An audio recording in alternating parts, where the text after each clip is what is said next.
Hello, friends. My name is Matt, and you're watching The Truth.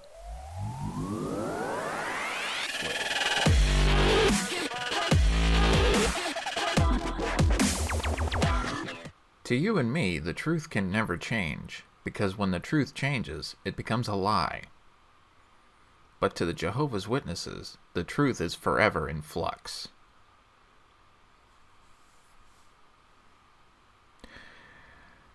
And that's what I've come to talk about. Because when it comes to the Jehovah's Witnesses, I call it the truth. Now, I came forward to talk about my story, as I used to be a Jehovah's Witness. And I feel like it's important for me to come forth and tell my story, even though it's not nearly as tragic or exciting as a lot of others who have come forth against the witnesses. Mine's actually pretty mundane, but I feel like it should be shared nonetheless.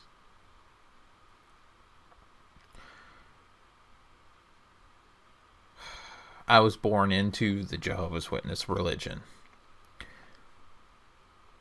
I was born into it as a third-generation witness. My parents were in it from a very young age. My grandmother on my mom's side got into the religion as my mom was a little kid. So did my grandmother on my father's side. On my father's side, it was kind of a sure thing that they would reel in my grandmother because she had just lost her husband. And you know that the witnesses like to prey upon people who are grieving or desperate or just in a bad spot in life. And, yeah, that's how I got into it.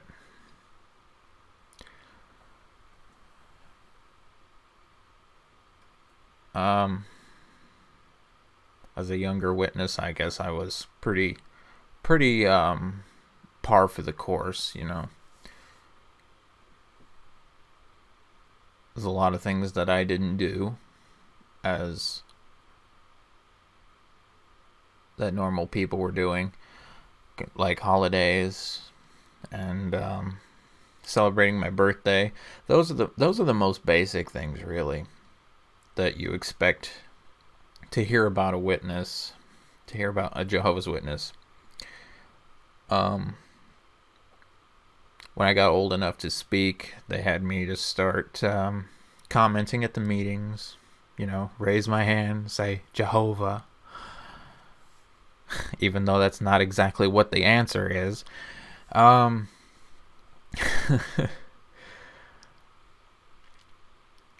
I got to be into kindergarten, it was the usual thing, be discluded from activities such as Christmas.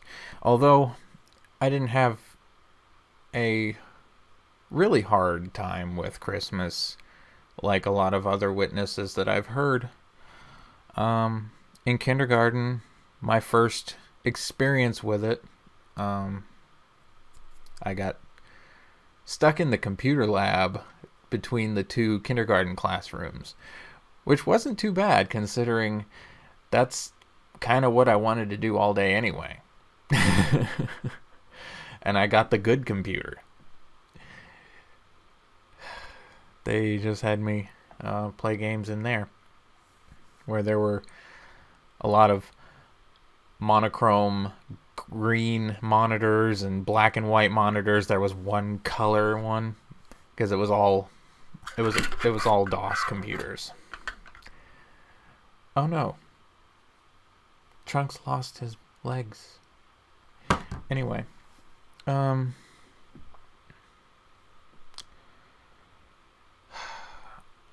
Where was I?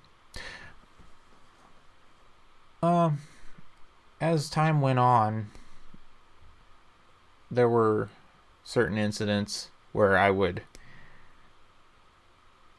kind of do the worldly thing. I just wouldn't care about whether or not I did what Jehovah wanted me to do or not. My mom actually was a TA, a teacher's assistant, a lot of years in my early school.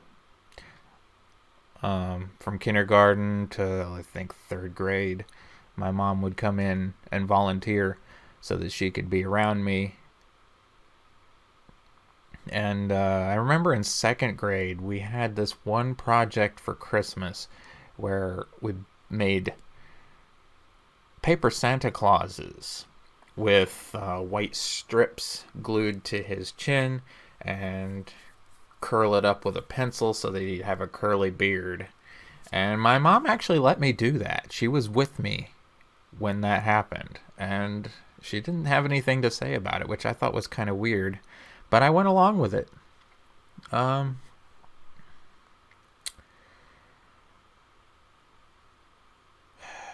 wasn't too eventful. Let's see. As soon as I started getting a little older, 7, 8, I started giving talks in the theocratic ministry school. I started giving the 5-minute Bible reading part. And around 10, I was expected to keep track of my own field service. I would still go out with my parents. I'd still get my hours, but I was expected to, keep track of my timesheet and all that.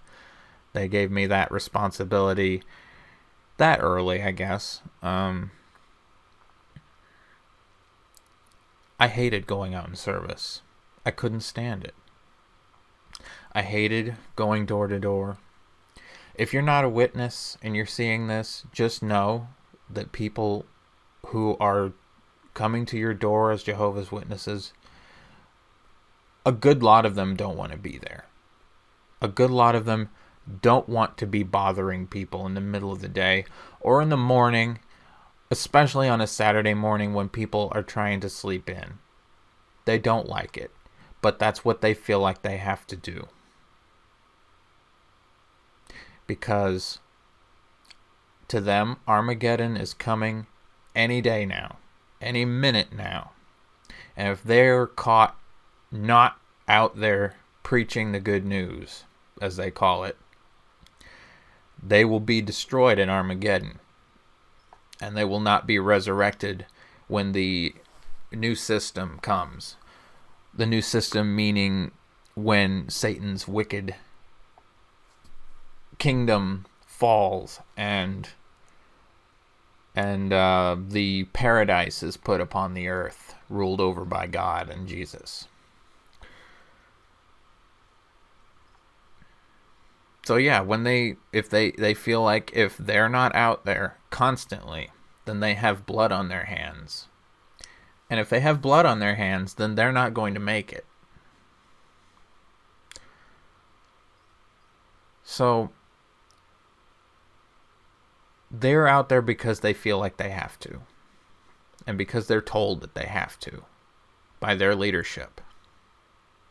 So if you see somebody at your door who is a Jehovah's Witness, please be nice to them. Please respectfully decline anything that they're trying to push upon you. If you don't want them to come back, tell them that you are an apostate. That's what I am. Somebody who was once a Jehovah's Witness and now speaks out against the religion. You don't even have to be telling the truth. Just tell them that. Tell them you're an apostate.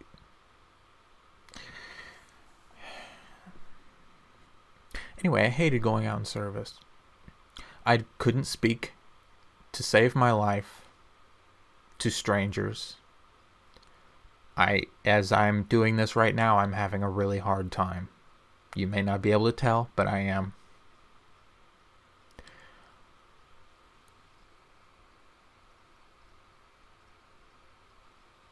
I will try to make my future videos a little less serious than this, but right now I feel like I should have to be serious. I feel like humor makes speaking a little easier.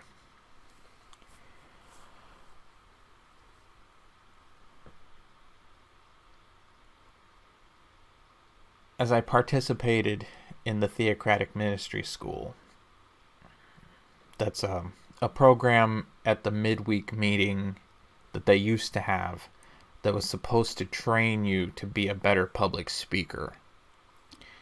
It didn't work for me. You had different points to work on, like hand gestures and volume and use of, I don't know, props. But none of that really helped me.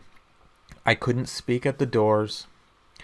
As you can see right now, I don't know what to do with my left arm. I'm just kind of resting it here. I don't know what to do with my hands half the time. I'm just kind of rambling now.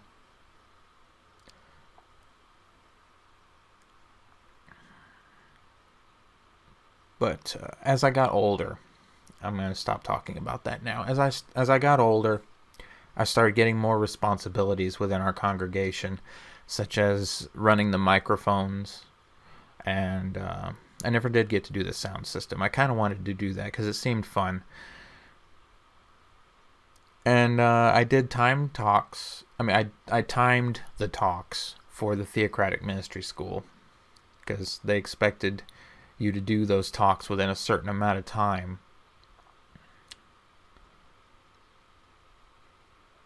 I also did head count. So I counted how many people were there each night, each morning.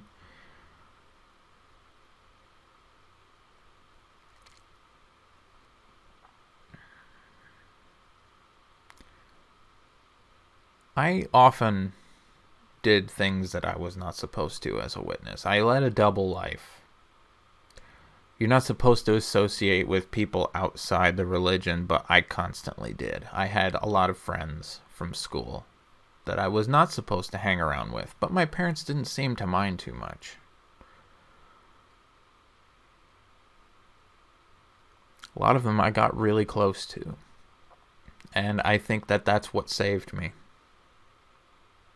Because if I had no friends outside of the religion, I wouldn't be here today talking about it. I'd probably still either be in it or I wouldn't be alive right now. Because I would have taken my own life. Not because of my early upbringing, but because of what happened later.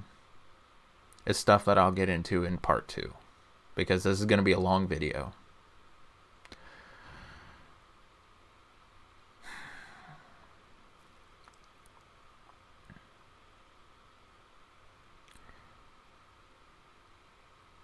I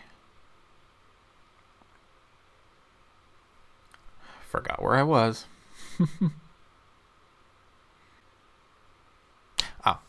My double life. I went to friends' houses all the time, played video games that I was not supposed to be playing, violent video games, watching movies, staying the night, doing, general kid stuff. Stuff you would expect a kid of 12, 13, 14 to want to do. Hang out with friends. Be a kid. Not a door knocker.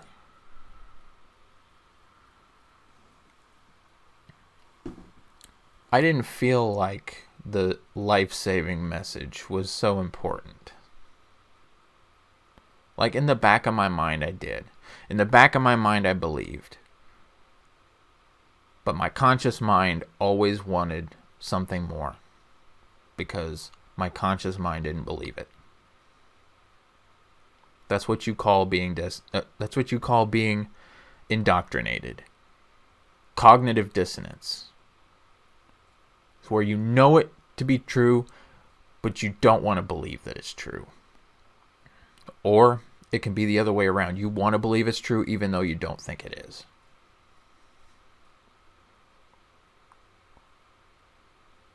I know that's oversimplifying a lot, but I don't have much time in this first part. So I tried to enjoy my life as much as I could. That was before my baptism. I had a later baptism than most Jehovah's Witness kids you'll hear about. A lot of them will say, I got baptized around 10, 11, 12, 13.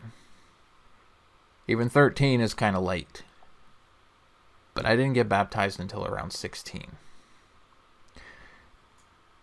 Because I didn't really have a whole lot to drive me to do it.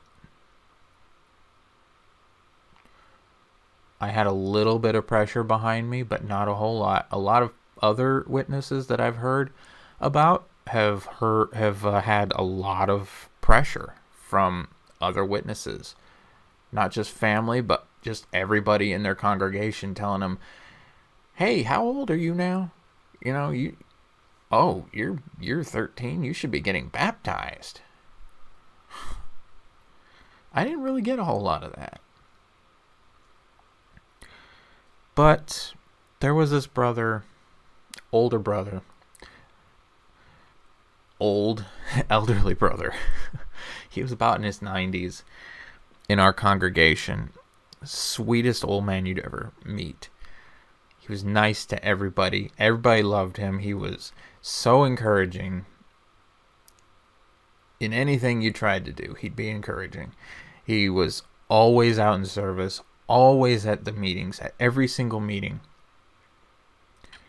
He was the most zealous person in that congregation. And I was pretty close to him myself. And it was starting to get to the point where he wasn't going to be around much longer. He was reaching the end. And he told me that the one thing he wanted to see before he died was for me to get baptized.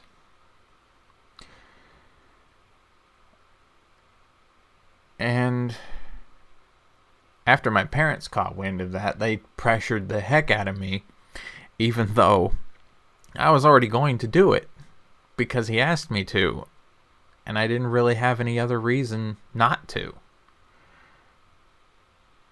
Of course, now I wish I hadn't, knowing what I know about the organization. However, back then, it was something that I was perfectly willing to do.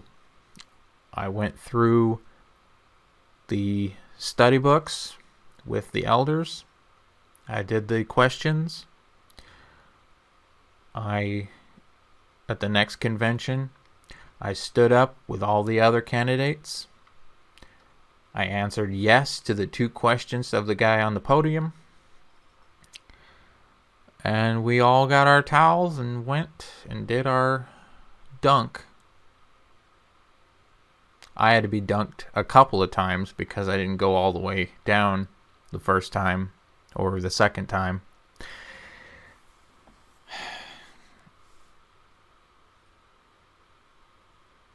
But I came up a dedicated, baptized witness of Jehovah, publisher, servant of God thing.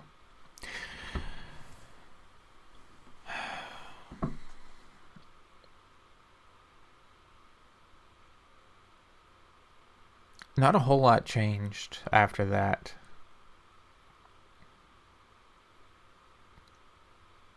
The elderly brother passed away a couple years later. Nobody really treated me different at the congregation. At the hall, everybody was pretty much the same to me. I didn't feel any different. because I knew nothing had changed. The only difference was that I could be held accountable for my sins. And I would be disfellowshipped if I were to do anything that was considered a disfellowshipping offense. I could be shunned by the entire congregation, including my parents. That never really happened, because despite me having a double life, I was pretty careful. And a lot of witnesses just didn't know who I really was. It was stressful. It was really stressful to have to do that. But you got to do what you got to do.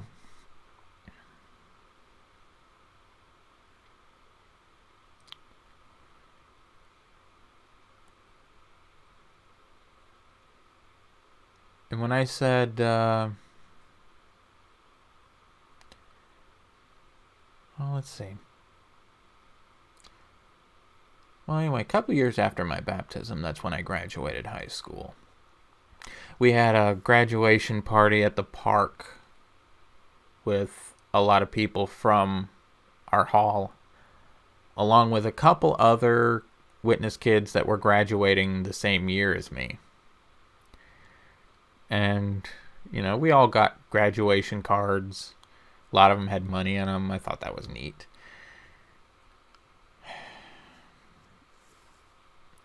And for my graduation, my grandparents came to see me, came to see the graduation ceremony.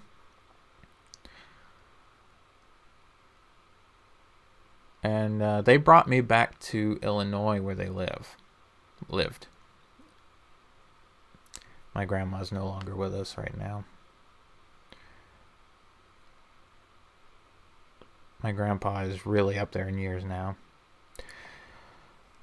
But they brought me to Illinois. And my grandma got me started in their congregation there. I didn't know anybody, of course. I made a couple of friends there, but generally I just kept to myself. I stayed about a year and I left. But while I was there was something I discovered that I feel is kind of important. It's pretty important to my story as a Jehovah's Witness. I discovered what it means to be circumcised. And that is something that I am, of course. Feels weird to say that on camera. But it's important to the story. And I discovered that there are ways of reversing the process, sort of. It's called non-surgical foreskin restoration, where you basically do the exact same thing as like gauging an earlobe, stretching the skin to make it grow. Only it's down there. This is, I swear to God, this is important to the story. So anyway, that's something I started doing. I went back to Washington, to my hometown, and I was part of this community. I still am for this foreskin restoration thing. Nobody else knew about it. Who was in the congregation. But I started talking to people.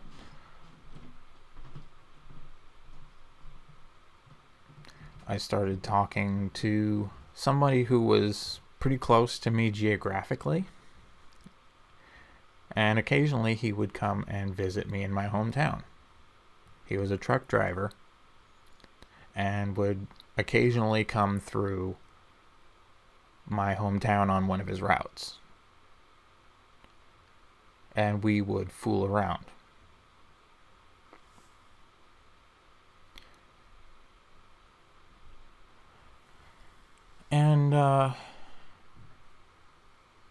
that's how it fits into the story, by the way.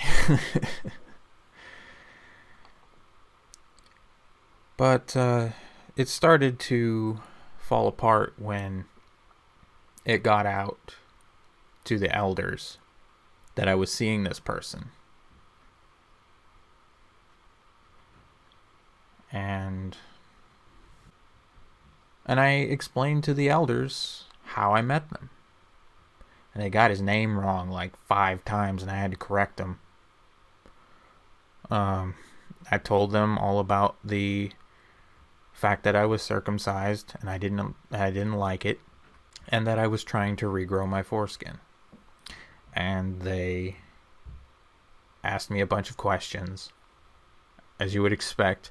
They asked me, well, first of all, they asked me why I wanted to do that, and I told them I felt that it was against my wishes, and I felt that I was robbed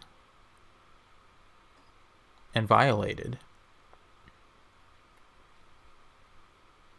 They accepted that answer, and they went on to question me about my friend. And they said, have you ever given him oral sex?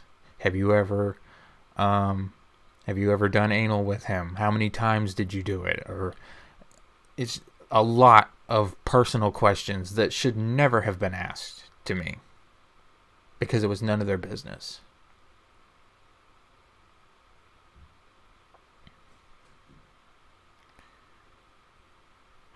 But we continued seeing each other.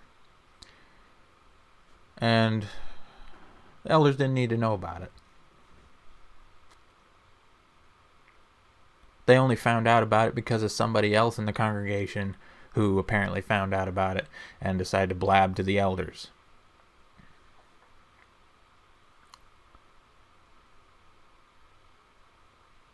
Somehow I escaped being disfellowshipped that day. I was put on reproof.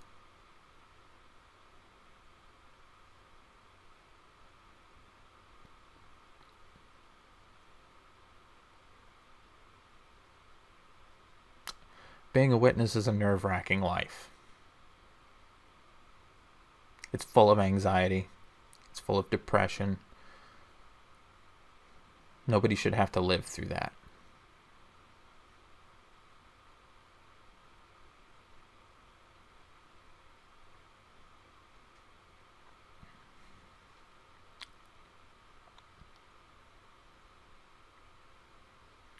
But moving on, I kept trying as hard as I could to find a job, because my dad wanted me so badly to find a job, because I was old enough where I should have been out on my own, and I could have at least been paying rent to live in my parents' house, which is understandable and reasonable, I feel. But we lived in such a dirt poor town that there was no way I was going to find a job. No way at all. And my dad got into an argument with me, which started to get physical. Pushed me against a wall, and I decided that I was out of there. And this is where the worldly friends comes in. I picked up my iPod, because I didn't have a cell phone at the time, but that's where my contacts were. I was going to look up the phone number of one of my friends that I knew was going to be able to help me out, and would. And my dad slapped the iPod out of my hand, picked it up, threw it against the wall a few times until he was sure that it was broken. And so I just left.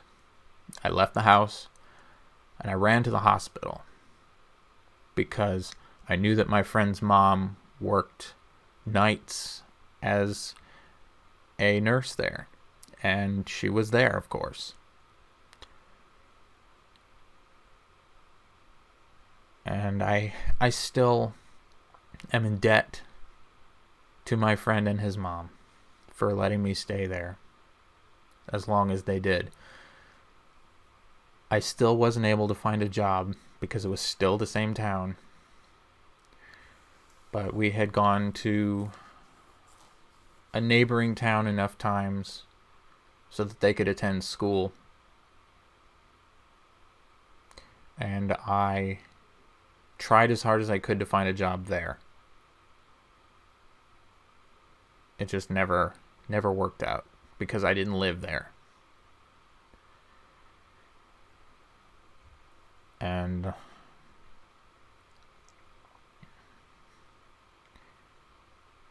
so my friend's mom found a place for me to go because she apparently had enough of me being there, which I totally understand. I was being a freeloader, and I really feel bad about that.